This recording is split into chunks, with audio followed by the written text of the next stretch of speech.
ওলাই আছে মন্ত্ৰী জয়ন্ত মল্ল বৰুৱাৰ বিঘাই বিঘাই মাটি। এইবাৰ পত্নীৰ মালিকানাধীন কোম্পানীৰ নামত ওলাল 85 বিঘা চৰকাৰী ভূমি। জলাশয়ৰ নন কেডেষ্ট্ৰেল ভূমি বেদখলৰ তথ্য ফাদিল। অখিল গগৈয়ে তথ্যসহ ফাদিল কৰিলে মন্ত্ৰী জয়ন্ত মল্ল বৰুৱাৰ মিথ্যাচাৰ। জয়ন্ত মল্ল প্ৰসংগত RSSৰ নীৰৱতাক লৈ প্ৰশ্ন অখিল গগৈৰ। নিজকে ধোৱা তুলসীৰ পাত সজাবলৈ গৈ মন্ত্ৰী জয়ন্ত মল্ল বৰুৱাই দাবী কৰিছিল বিজেপিলৈ যোৱাৰ পাছত একো বেয়া কাম কৰা নাই বুলি। পিছে বিজেপিলৈ যোৱাৰ পাছতেই মন্ত্ৰীৰ পত্নীয়ে বেদখল কৰিছে বিঘাই বিঘাই চৰকাৰী ভূমি।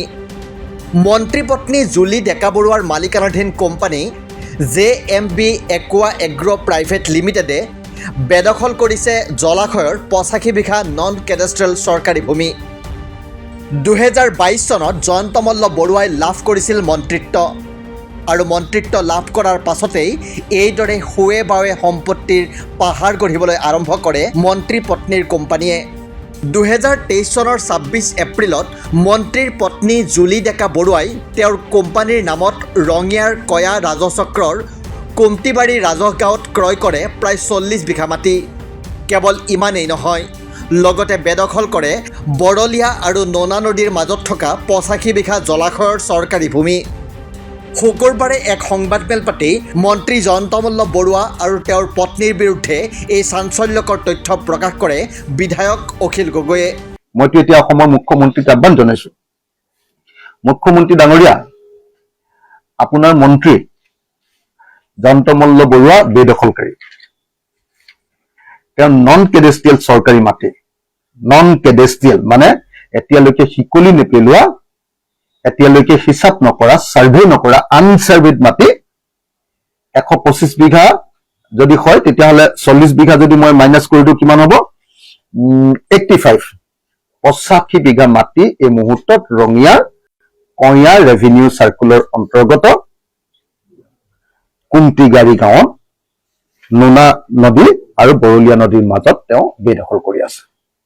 বিজেপিলৈ গৈ বেয়া কাম কৰা নাই বুলি দাবী কৰা জয়ন্ত মল্ল বৰুৱাৰ সম্পত্তিৰ তালিকা দেখি এতিয়া চকু কপালত উঠিছে সকলোৰে। অখিল গগৈয়ে এই সন্দৰ্ভত জবাবদিহি কৰে RSSকো।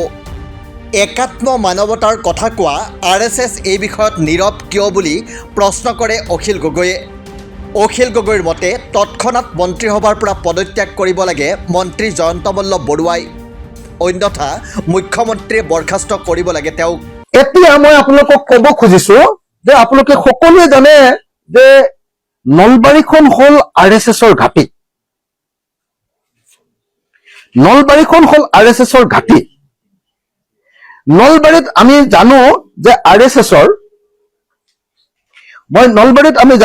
RSSৰ বশিষ্ঠ বুজৰ বৰুৱাৰ ঘৰ হয়নে? আমাৰ অসমৰ RSSৰ হেড বশিষ্ঠ বুজৰ বৰুৱাৰ ঘৰ। আমি জানো যে উমেশ চক্ৰৱৰ্তীৰ ঘৰ, ভূপেশ শৰ্মাৰ ঘৰ RSSৰ একদম বাঘা বাঘা নেতাবিলাকৰ ঘৰ। যি RSSে কৈ থাকে যে তেওঁলোকে স্বচ্ছ নিকাপ প্ৰশাসন তৈয়াৰ কৰিবৰ কাৰণে কাম কৰে, হিন্দু ৰাষ্ট্ৰ বা ৰাম ৰাজ্য প্ৰতিষ্ঠা কৰিবৰ কাৰণে কাম কৰে, সেই ৰাম ৰাজ্যৰ প্ৰতিনিধি, ৰাম ৰাজ্য বনোৱাৰ কাৰণে তেওঁলোকে যাক দিছে, সেই ৰাম ৰাজ্যৰ অসমৰ প্ৰতিনিধি জয়ন্ত মল্ল বৰুৱাই একেদিনাৰ ভিতৰতে 39 বিঘা 3 কঠা 16 লেচা মাটি ম্যাদী পট্টা একেদিনাৰ ভিতৰতে কৰিছে আৰু তাত 125 বিঘা মাটি মানে 85 বিঘা মাটি তেওঁ আনৰ পৰা জব্দ কৰি লৈছে, বা চৰকাৰী মাটি হয়তো মানুহে খেতি কৰি আছিলে, পইচা চইচা দি হয়তো তেওঁ লৈ লৈছে, কিন্তু চৰকাৰী আনছাৰ্ভেড লেণ্ড বেদখল কৰি ৰাখিছে 85 বিঘা মাটি। এতিয়া মই বশিষ্ঠ বুজৰ বৰুৱা ডাঙৰীয়াক অনুৰোধ কৰিব পাৰোনে যে আপোনাৰ ৰাম ৰাজ্যৰ এই যিজন ৰাৱণ, সেই ৰাৱণৰ ওপৰত কিবা একশ্যন হ'বনে? অখিল গগৈৰ মতে মুখ্যমন্ত্ৰীয়ে সৰ্বপ্ৰথমে উচ্ছেদ চলাব লাগে মন্ত্ৰী জয়ন্ত মল্ল বৰুৱাই বেদখল কৰা এই চৰকাৰী ভূমিত। জয়ন্ত মল্ল বৰুৱাক বেদখলকাৰী আখ্যা দি অখিল গগৈয়ে কয়, মন্ত্ৰী হোৱাৰ পাছত মন্ত্ৰী জয়ন্ত মল্ল বৰুৱাই ইমানেই সম্পত্তি গোটাইছে যে হিচাপ দিবলৈ হ'লে প্ৰয়োজন হ'ব 15 দিন সময়। গোগ ৰাখে মইতো আজি অকল আপোনালোকক 40 বিঘা মাটি দিছো। মই এই প্ৰেছ মিটখন কাইলৈ আকৌ 11টা বজাত পাতি দিম আপোনালোকক। কালি আপোনালোকক মই এনেকে পাতি থাকিলে কমেও মই 15 দিন একেৰাহে প্ৰেছ মিট পাতি থাকিব লাগে, মোৰ লগত যিখিনি ডকুমেণ্ট আহি আছে। আৰু মই অসমৰ ৰাইজকো জনাব খোজো যে জয়ন্ত মল্ল বৰুৱাই য'ত য'ত প্ৰপাৰ্টি কৰিছে আপোনালোকে মোৰ ফোন নম্বৰটোত হোৱাটছএপত আপোনালোকে তথ্যখিনি দি দিয়ক। মোৰ লগততো যথেষ্ট আহি গৈছে। কালি আকৌ এটা নতুন প্ৰেছ মিট দি দিম আপোনালোকৰ সন্মুখত। কালি 11টা বজাত আহিব। মই আৰু এটা আপোনালোকক একেদিনৰ ভিতৰতে কেনেকে প্ৰপাৰ্টি কৰিছে আকৌ দি দিম। এইটো 15 দিন মিনিমাম কৰিব লাগিব। কিমান প্ৰপাৰ্টি কৰিছে 15 দিন। তো মই কালি আপোনালোকক দি দিম। আনহাতে লখিমপুৰত কঠীয়াতলীত প্ৰশাসনে বুলডোজাৰ চলোৱাক লৈ তীব্ৰ প্ৰতিক্ৰিয়া প্ৰকাশ কৰে অখিল গগৈয়ে। চৰকাৰক 48 ঘণ্টাৰ ভিতৰত উচ্ছেদিত পৰিয়ালক ক্ষতিপূৰণ দিবলৈ দাবী জনায় তেওঁ। কালি লখিমপুৰৰ শিঙিমাৰী আৰু এঙাৰখোৱাত কালি আপুনি উচ্ছেদ কৰিছে। আপুনি কৈ থাকে যে নহয় আপুনি অকল মুছলমান মানুহক উচ্ছেদ কৰে, মিয়া মানুহক উচ্ছেদ কৰে, কিন্তু কালিতো আপুনি লখিমপুৰত আমাৰ আহোম মানুহ 19 ঘৰক আপুনি উচ্ছেদ কৰি দিলে। 19 ঘৰ আহোম মানুহকো উচ্ছেদ কৰি দিলে।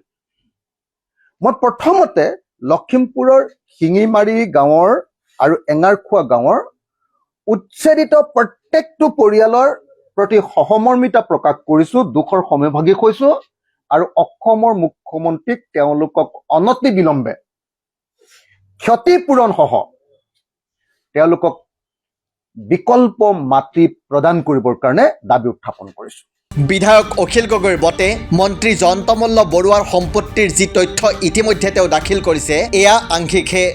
শনিবাৰে তেওঁ দাখিল কৰিব মন্ত্ৰী জয়ন্ত মল্ল বৰুৱাৰ গুৱাহাটীৰ সম্পত্তিৰ আন এখন তালিকা। পিছে প্ৰশ্ন হয়, বিঘাই বিঘাই চৰকাৰী ভূমি বেদখল কৰা বেয়া কাম নহয় নেকি? গৰুখুটিৰ গীৰ গাই কম মূল্যত ক্ৰয় কৰি আকৌ ৰাজসাহায্য লোৱা বেয়া কাম নহয় নেকি? মন্ত্ৰিত্বৰ লাভৰ বাবেই অস্বাভাৱিক হাৰত সম্পত্তি গঢ়া বেয়া কাম নহয় নেকি? এয়া তেওঁ কোনটো দলত থাকি কৰিছে? এই ক্ষেত্ৰত RSSৰ নীৰৱতাক লৈও এতিয়া সৃষ্টি হৈছে প্ৰশ্নৰ। নিউজ ডেস্ক ৰিপৰ্ট, দি ক্ৰছ কাৰেণ্ট।